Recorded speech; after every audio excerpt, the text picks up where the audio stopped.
Why saving 10% won't save you. The wage trap. Every personal finance expert says the same thing. Save 10% of your income. That's the magic number. 10%. Dave Ramsey says it. Suze Orman says it. Every financial advisor, every budgeting app, every money guru repeats it like gospel. Save 10% and you'll be fine, so you do it.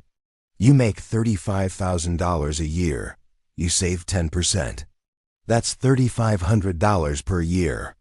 You do this religiously for 10 years. You now have $35,000 saved, plus maybe some interest. Congratulations. You have 1 year's salary saved after 10 years of saving. Meanwhile, your coworker makes $200,000 a year. She saves 10%.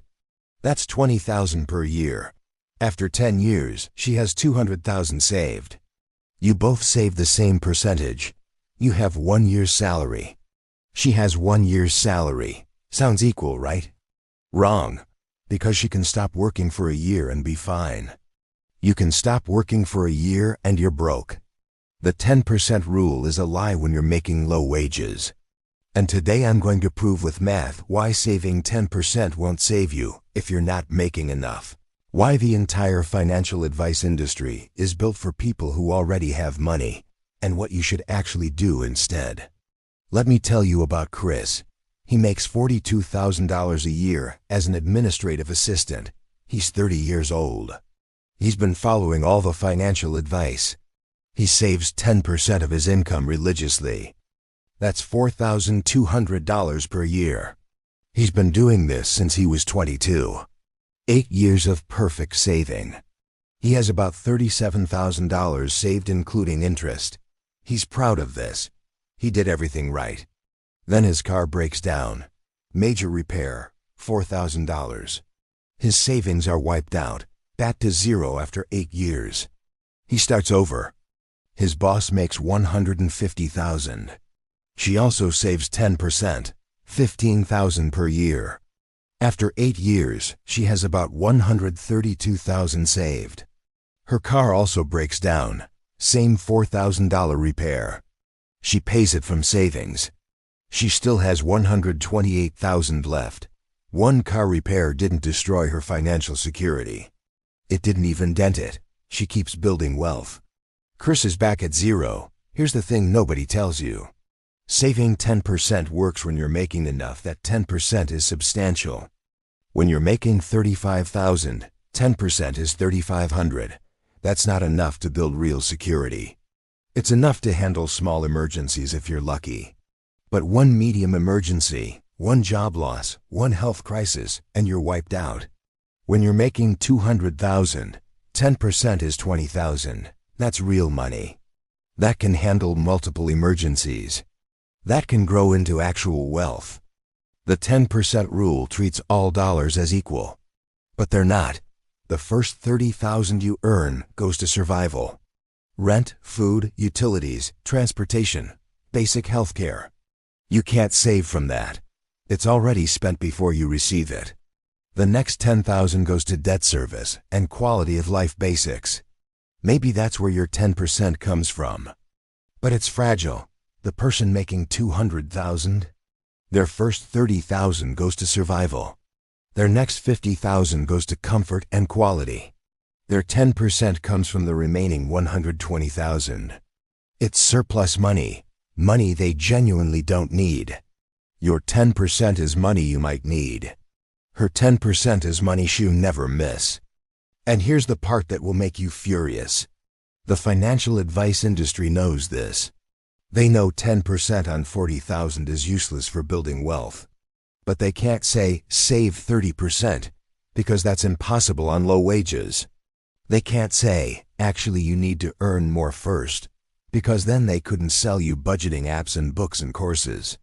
So they tell everyone to save 10% and pretend it's the same advice for everyone. It's not. It's good advice for high earners. It's terrible advice for low earners. And you've been following terrible advice because you thought everyone's 10% was equal. Let's run the actual numbers on what 10% saving does at different income levels, because when you see this, You'll understand why the advice is broken. We're going to compare three people. Person A makes $35,000. Person B makes $75,000. Person C makes $150,000. All three save 10% for 30 years. Let's see where they end up. Person A makes $35,000. 10% is $3,500 per year. After taxes, take-home is about $28,000. Monthly take-home, $2,333. Saving 10% of gross, that's $292 per month. Fixed costs, rent for a one-bedroom in a low-cost area, $900. Utilities, $120. Car payment on a basic used car, $250. Car insurance, $100.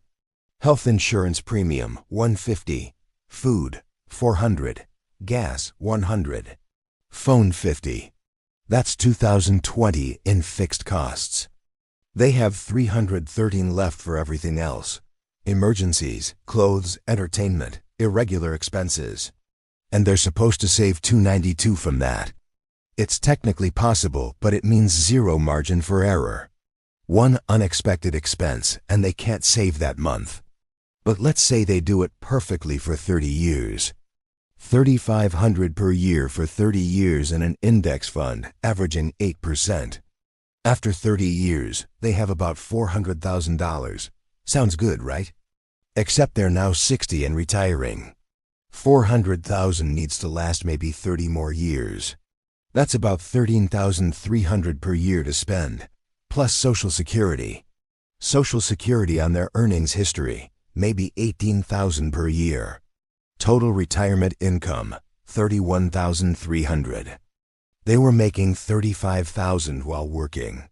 They're taking a pay cut in retirement, and they save 10% their entire life. Person B makes $75,000. 10% is $7,500 per year. After taxes, take-home is about $57,000. Monthly take-home, $4,750. Fixed costs, rent for a nicer one-bedroom, $1,400. Utilities, $120. Car payment on a newer car, $400. Insurance, $150. Health insurance, $200. Food, $500. Gas, $120. Phone, $50. Student loans, $300. That's $3,240 in fixed costs. They have $1,510 left for everything else in savings. Saving $625 per month from that is tight but doable. $7,500 per year for 30 years at 8%. After 30 years, they have about $850,000. Social Security on their earnings, maybe $28,000 per year. 4% withdrawal rate on $850 is $34,000. Total retirement income, $62,000. They were making $75,000 while working. Taking a pay cut, but it's comfortable.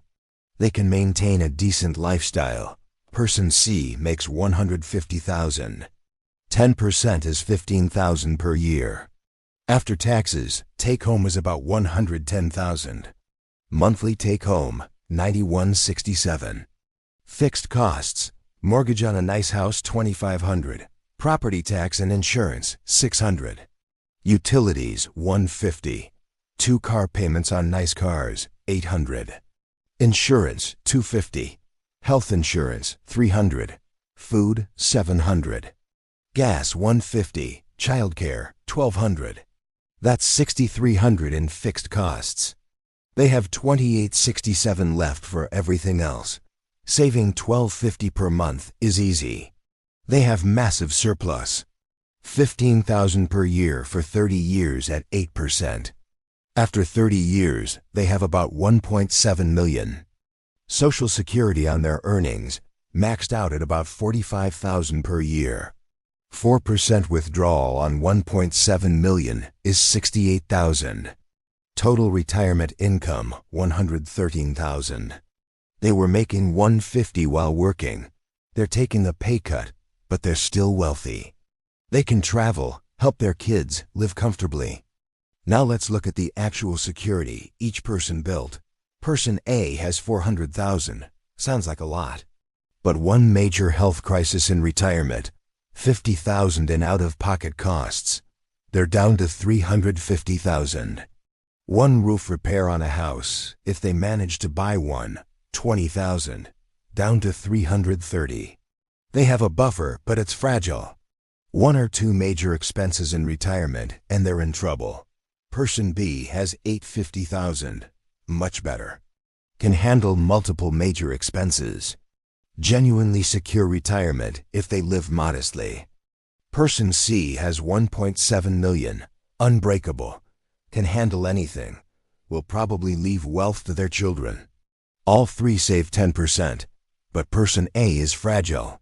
Person B is comfortable, person C is wealthy, same percentage. Completely different outcomes. Because 10% of not enough is still not enough. 10% of barely surviving is barely surviving with a small buffer. 10% of abundance is generational wealth. But here's the part that's even worse. Let's calculate the sacrifice each person made. Person A saved $3,500 per year from a $28,000 take-home. That's 12.5% of take-home. They had $313 per month after fixed costs, and they saved $292. They saved 93% of their discretionary income. They sacrificed almost everything for that 10%. Person B saved $7,500 from $57,000 take-home. That's 13% of take-home. They had $1,510 per month after fixed costs and saved $625. They saved 41% of discretionary income. Significant sacrifice but livable. Person C saved $15,000 from $110,000 take-home. That's 13.6% of take-home. They had $2,867 per month after fixed costs and saved $1,250. They saved 44% of discretionary income. But their discretionary income was so high that they still had $1,600 per month left over for fun, vacations, hobbies, whatever they wanted. Person A sacrificed everything and built fragile security. Person C sacrificed nothing they'd miss and built generational wealth. The 10% rule demands equal percentage, but massively unequal sacrifice, and delivers massively unequal outcomes. It's a rule designed by and for people who already have enough. So why does every financial advisor tell you to save 10% regardless of income? Because the financial advice industry isn't designed to help poor people build wealth. It's designed to help middle-class and wealthy people optimize their already comfortable situations. Let me show you how this system works and why it fails low-wage earners. First, understand where the 10% rule came from. It was created in the 1920s by George Clason in The Richest Man in Babylon. The idea was pay yourself first, save 10% before spending on anything else. This was decent advice for the 1920s when the median worker could afford a house on one income and had a pension. 10% was genuine surplus for most workers. Today, the median worker can barely afford rent and has no pension. The economics changed, but the advice stayed the same. The financial advice industry perpetuates this because their business model requires simple universal rules. Save 10% is easy to remember, easy to teach, easy to put in a book or app or seminar. Save different amounts based on your income and cost of living is complicated. Can't fit on a bumper sticker. Can't be reduced to a simple rule. So they stick with 10% even though it doesn't work for half the population. Second, the advice industry is built by and for people who already have money. Dave Ramsey's target audience is middle-class people with debt who need discipline. His advice works for them. Suze Orman's audience is people with assets who need optimization. Her advice works for them. But neither of their advice sets work for someone making $35,000 in a high cost of living area. The math doesn't math. But they can't acknowledge this because then they'd have to say, actually, if you're making below a certain threshold, saving 10% is pointless and you need to focus on increasing income instead. That's not motivational.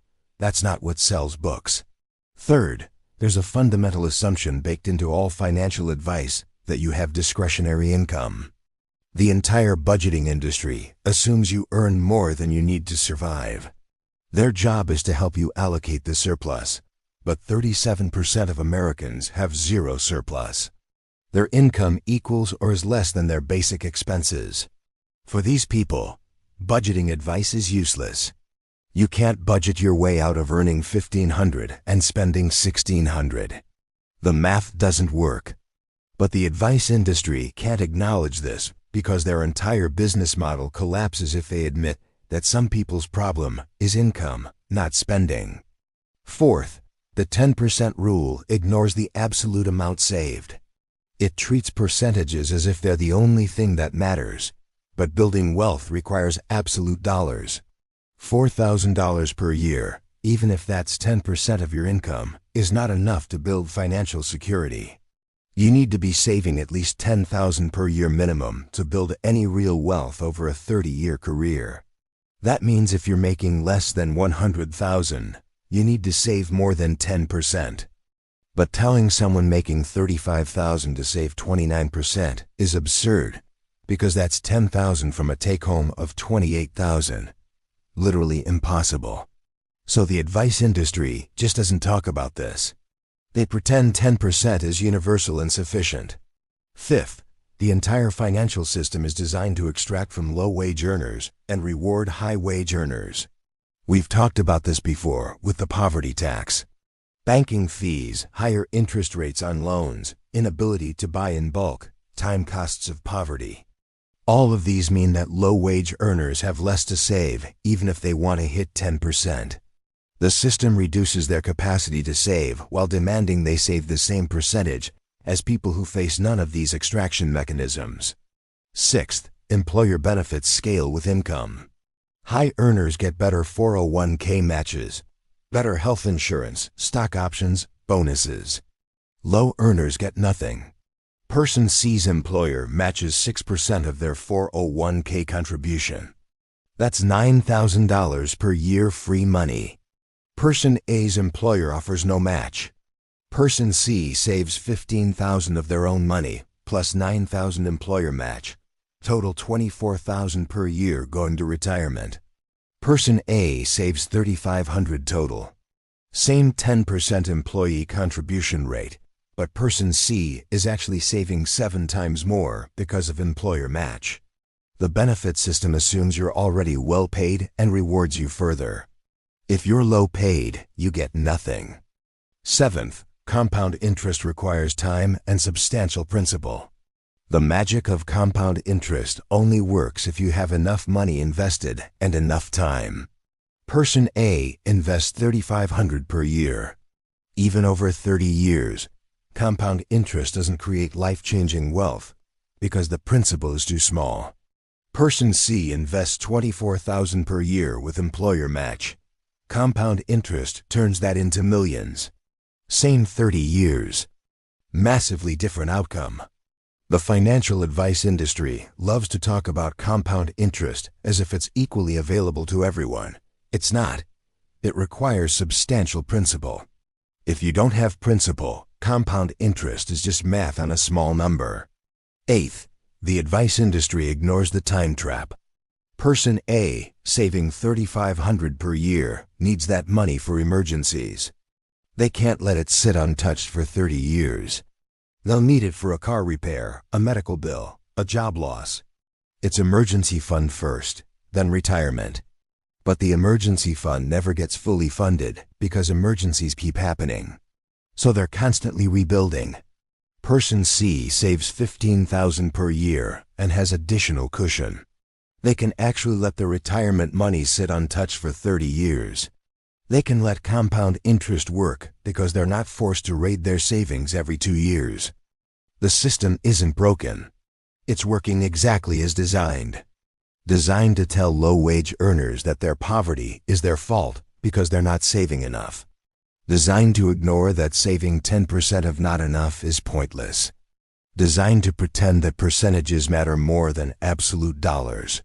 Designed to extract fees from everyone while only providing real benefit to high earners. The financial advice industry makes money from everyone regardless of income. They sell books, apps, seminars, managed funds. They don't care if their advice actually works for you. They got paid. So the 10% rule doesn't work for you. The entire financial advice industry is built for people making more money than you. What do you actually do? Because I'm not going to tell you to just earn more as if that's easy. But I'm also not going to lie to you and say saving 10% will save you when the math proves it won't. First, accept that if you're making below $60,000, your primary financial goal cannot be saving. It has to be income increase. Harsh truth, but it's truth. You cannot budget your way to wealth on $40,000 a year. The math doesn't work. Every hour you spend optimizing your budget is an hour you should spend developing skills, networking, applying to better jobs, building a side income. Saving 10% of $40,000 is $4,000. Getting a $10,000 raise is $10,000. One is 3 times bigger than the other. Focus on the bigger number. Second, if you are going to save, forget percentages. Think in absolute dollars. You need to get to $10,000 per year minimum to build real security.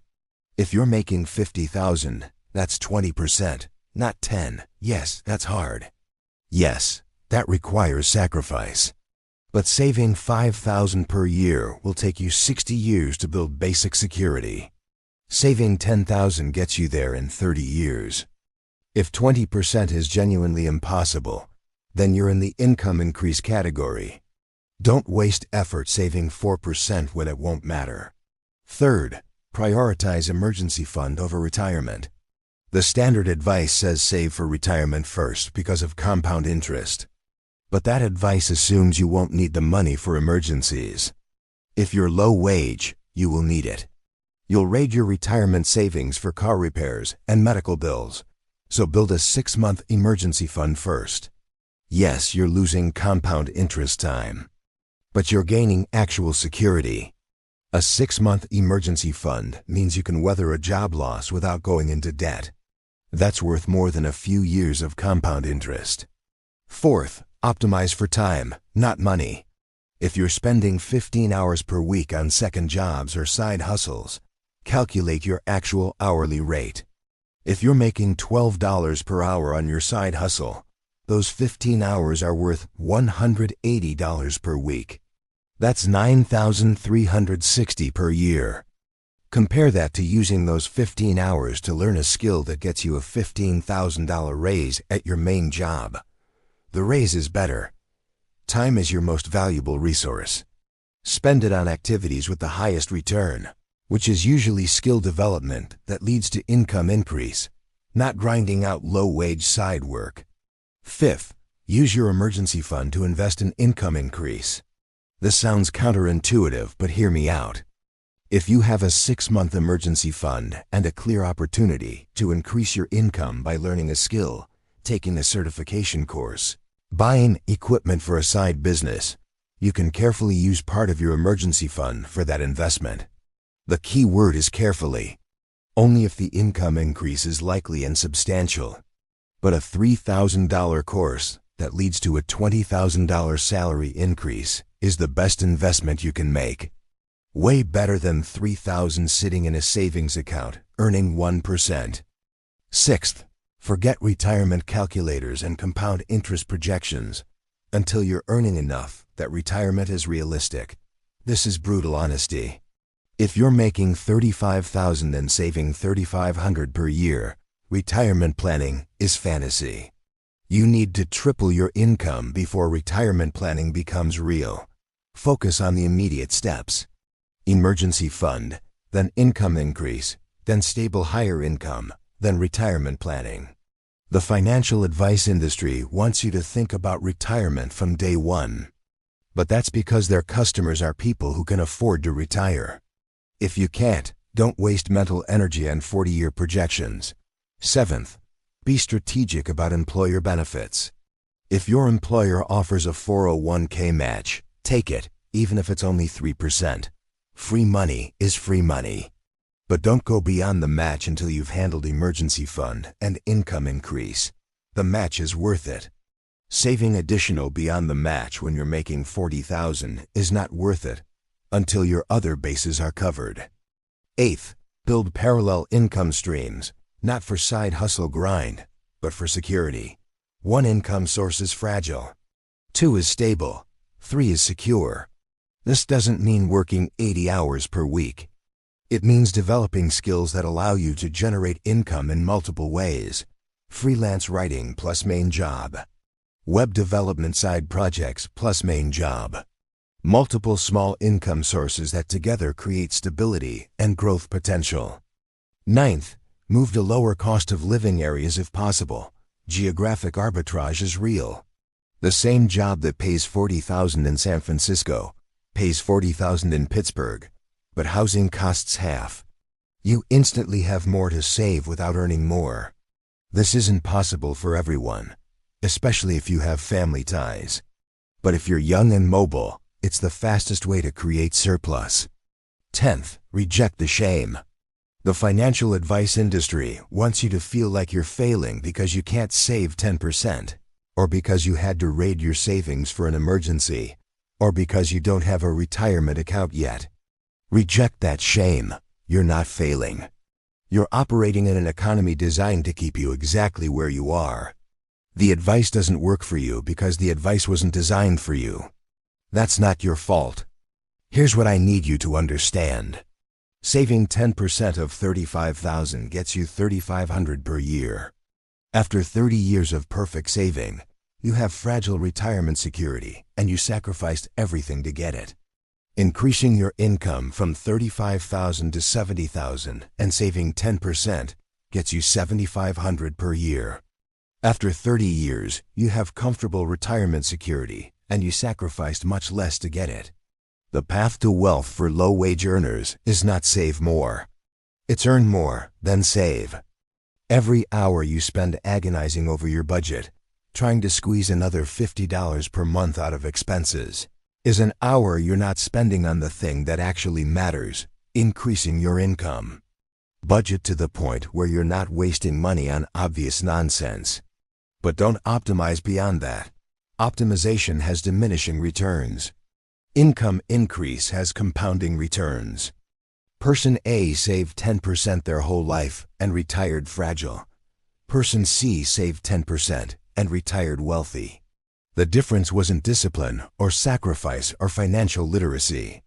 The difference was income. Person C earned 4 times more. That's it.